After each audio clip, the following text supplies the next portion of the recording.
അറിവ് എന്ന് പറയുന്നത് ഒരു ബഹർ പോലെയാണ്. ഓരോരുത്തരുടെ കാഴ്ചപ്പാടും വ്യത്യസ്തമായിരിക്കും. ഈ അടുത്തായിട്ട് ഞാൻ വായിച്ചിട്ടുള്ള ഒരു കഥ പറയാം. ഒരു നാട്ടില് ആദ്യമായിട്ട് ഒരു ആന വന്നു.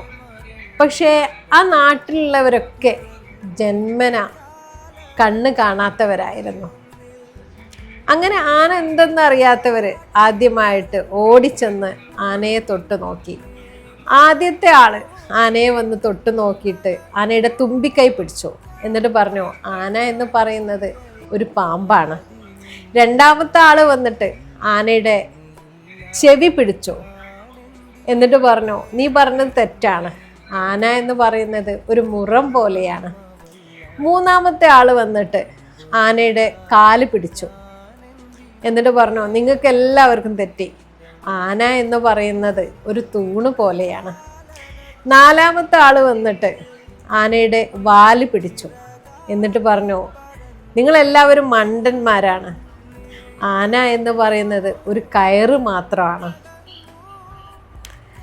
അങ്ങനെ അവര് ഞാൻ പറഞ്ഞത് മാത്രമാണ് ശരി എന്ന് പറഞ്ഞുകൊണ്ട് തല്ലുകൂടാൻ തുടങ്ങി. അപ്പോൾ അതിൻ്റെ തൊട്ട് അടുത്തിരുന്ന ഒരു സൂഫി ഗുരു അദ്ദേഹം പറഞ്ഞു, നിങ്ങളെല്ലാവരും പറഞ്ഞത് ശരിയാണ് മക്കളെ, പക്ഷേ പൂർണ്ണമായ സത്യം ആരും പറഞ്ഞില്ല. നിങ്ങൾ ഓരോരുത്തരും വന്ന് തൊട്ടത് ആനയുടെ ഓരോ ഭാഗമായിരുന്നു. ആനയെ കണ്ടവന് മാത്രമേ പൂർണ്ണമായ സത്യം പറയാനാവൂ. അള്ളാഹുവിനെ പറ്റി പറയുമ്പോൾ ഇങ്ങനെയാണ്.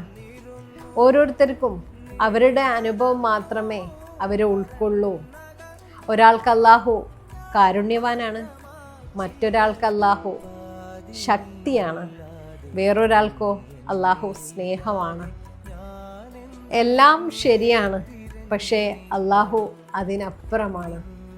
അതുകൊണ്ട് മറ്റുള്ളവരുടെ അനുഭവം തെറ്റാണെന്ന് പറഞ്ഞ് തല്ലുകൂടരുത്.